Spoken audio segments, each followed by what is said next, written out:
Imagine being in a group where your leader calmly finishes his espresso while FBI agents surround him. This is the story of a little club that ruled the underworld. Subscribe now if you're interested in more secrets of the world. Humble beginnings. The Ravenite was never meant to be this powerful, as we saw it was. It wasn't even designed as a criminal headquarters or an operations center.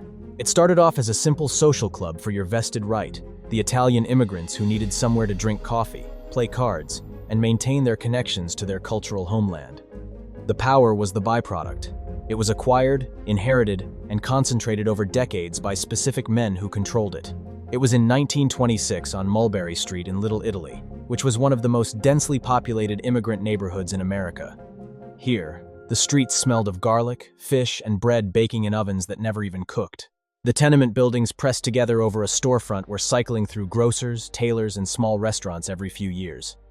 In the middle of this world, a social club opened under the name of Alto Night Social Club, named after an old Prohibition-era street gang, which itself took the name from the Order of St. James of Alto Passio. Took it over, and he made it his headquarters, and that's where guys would come there and report to him and talk to him and meet him.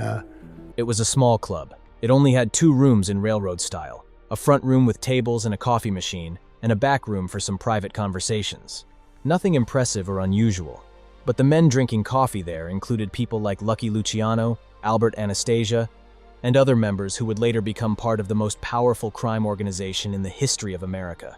In organized crime, the value of a room is determined entirely by the men inside it, not the furniture or fancy machines in there. The man behind all. There's good friends of mine on the face. Well, he's the boss, you have to do what he tells you.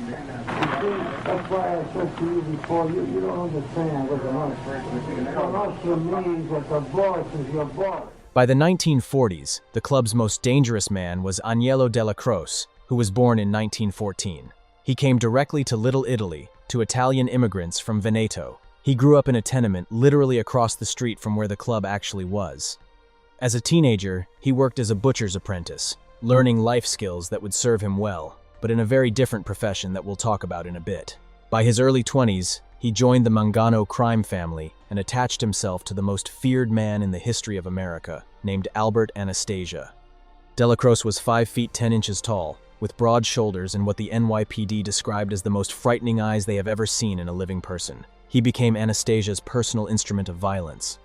When it came to the federal testimony at the 1963 Senate, we saw 10 arrests and 5 convictions for gambling, loan sharking, extortion, strong-arm work, and multiple murders.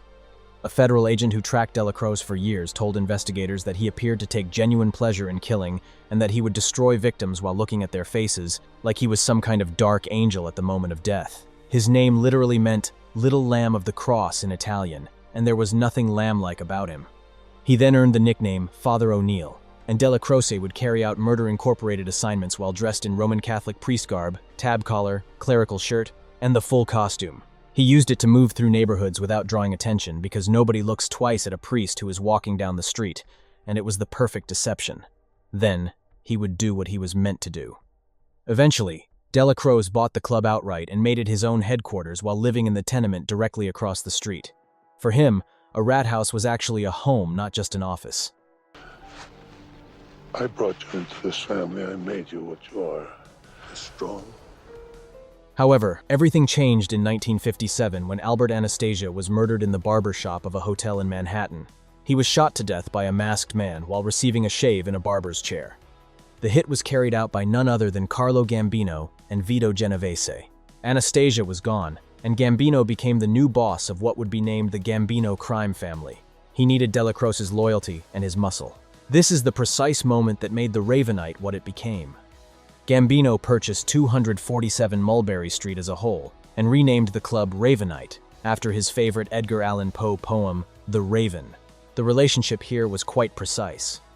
Gambino provided the intelligence, political connections, and strategic thinking, while Dellacroce provided the violence, absolute loyalty, and control over the soldiers. Between them, they built the largest crime family in America's history. By the time of Gambino's death in 1976, this family had over 500 members and thousands of associates, generating hundreds of millions of dollars annually. Through all of this, 247 Mulberry Street was a place where the business of that empire was done. The Room.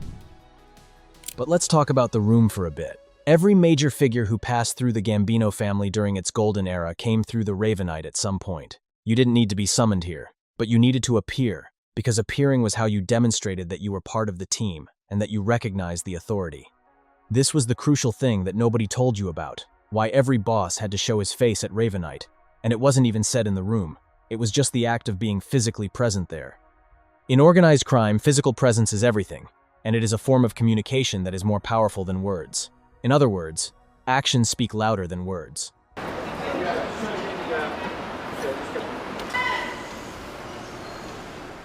When you show up at the social club, you're saying, without speaking, that you acknowledge the hierarchy, and that you're inside the family structure, and that you are not a threat and won't betray the family. When you stop showing up, you're seeing the opposite, and that can get you killed. Paul Castellano, who was a Gambino successor as a boss beginning in 1976, made this fatal mistake. He began shifting operations away from Ravenite towards his mansion in Staten Island, which the men mockingly called the White House. The message wasn't even lost to anyone. He was signaling distance from the streets and from Dellacroce's world, from the traditional criminal structure that Ravenite represented. Dellacroce took the insult quietly, pledging loyalty to Castellano because the tradition required it. He kept running the Ravenite, kept managing the violent street-level operation, the robberies, hijacking, and everything else, while Castellano was the one who looked at everything from construction and the trucking rackets from his suburban mansion. The city, the street, and everyone else belonged to Dellacroce since day one. Protégé. Then came 1965, when a young man from Queens named John Gotti began running errands for the family. He was assigned to a crew under Capo Carmine Fatico, operating out of the Fish Club in Ozone Park, and through Fatico, he was introduced to Dellacroce. What followed was one of the most defining mentorships in mob history. Gotti idolized Dellacroce and said plainly and repeatedly, the old man represented everything that Gotti ever wanted, including the authority, the way of life, and the way he walked in the room, and requiring nothing because everything was already understood. The room was where that bearing was formed and maintained, or was always in Ravenite.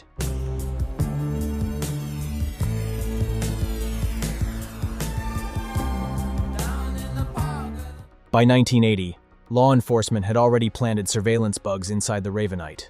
The results were frustrating. The espresso machine hissed constantly, and the soda machine rattled with multiple conversations overlapping. The quality was terrible. FBI teams repositioned devices multiple times and used special audio filters, but still captured nothing. The physical structure of the club was that it was small in size, and there was constant ambient noise functioning as accidental counter-surveillance. Then Anielo Dellacroce was arrested at the Ravenite in 1984 on tax evasion charges. He faced federal racketeering charges and was already dying of lung cancer. He knew the diagnosis. He knew the commission trial could produce sentences that would exceed 100 years. He kept coming to the Ravenite anyway, because this place was his. Finally, at the age of 71, he died of lung cancer at Mary and Immaculate Hospital in Queens. Paul Castellano was his boss, and didn't even visit him while he was dying. In a world that was built on the performance of loyalty, this wasn't a nice sight. It was a declaration of hate. Just 14 days later, in 1985, Castellano and his underboss Thomas Bellotti were also shot to death outside Sparks Steakhouse. Gotti watched the hit from a car parked across the intersection, where he drove slowly past the restaurant to look at Bellotti's body on the sidewalk, and drove away because he took it as an offense. At the same time, Gotti had a huge ego, and the Ravenite made their boss visible, and visible meant being bossed. Starting from, in January 1988, Gotti even ordered every capo in the Gambino family to appear at Ravenite once a week. His ego started getting bigger, and his arrogance went even further. He held sensitive conversations in the hallway just outside the club. He even held meetings in the upstairs apartments of an elderly widow of a Gambino soldier. He believed that these locations were secured.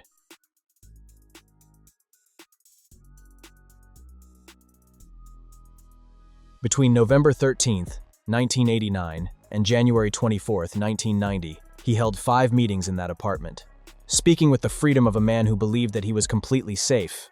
But then the dark night came. The dark night. You gonna beat this one too? What do you think? You beat it? Get anything to say? Good evening, Mr. Gotti. Are you surprised? John. Pretty good. You know they're gonna try and keep you in jail. They say you're in danger while you're out. It was December 11th, 1990, precisely 6:51 p.m., when a black Mercedes pulled up to 247 Mulberry Street in Little Italy. Manhattan, stopping in front of a bricked-over storefront with no signs, no windows, and nothing that would suggest from outside that anything of significance would be happening inside these walls. A man in an expensive overcoat comes out of the vehicle. He's around 50 years old, moving with the calm confidence of someone who has never once in adult life been afraid to walk through any door. His name was John Gotti, and he was about to enter the room that would end his life slowly, absolutely, and in a way that was terrifying. FBI Supervisory Special Agent Bruce Mauve watched through binoculars from an apartment directly across the street. The moment Gotti disappears inside, he speaks quietly into his radio with 4 simple words. Number 1 is in. An arrest team immediately moved towards the front entrance. Inside, Gotti settled in the back room of the Ravenite social club, where his underboss, Sammy the Bull Gravano, and Frank Locascio were already waiting for him. Inside the building there were portraits hung on the back wall, with one of Gotti himself and one of his late mentors, who ran the exact club for decades before his death, and whose shadow still dominated the place. An espresso machine was hissing in the corner, and everything was going well until the door suddenly opened. FBI agent George Gabriel came in first, followed by a dozen other federal agents with their weapons outside. John Gotti didn't even panic at all. He doesn't run and doesn't weasel away as a lot of drug lords or other criminals do. Instead, he looked calmly at the agents who were surrounding him and told them flatly that he was not going anywhere until he finished his coffee.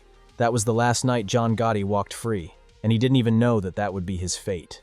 The room that destroyed him had been destroying men for 66 years before he ever sat down in it. This is the complete story of the Ravenite Social Club, not just the FBI bugs and takedown of John Gotti that everyone knows about, but the full history from the night it opened in 1926 through every boss who used it, abused it, and was ultimately consumed by this little club. In April 1992, after the trial in the Eastern District of New York, John Gotti was convicted on all of the counts of his crimes and sentenced to life in prison without the possibility of parole. He died at the United States Medical Center for Federal Prisoners in Springfield in 2002 of throat cancer. He was 61 years old. What do you think about the Ravenite? Could modern organized crime still operate from a single location like this? Let us know in the comments below. And if you enjoyed the video, please subscribe to the channel because we are bringing many more exciting deep dives like these.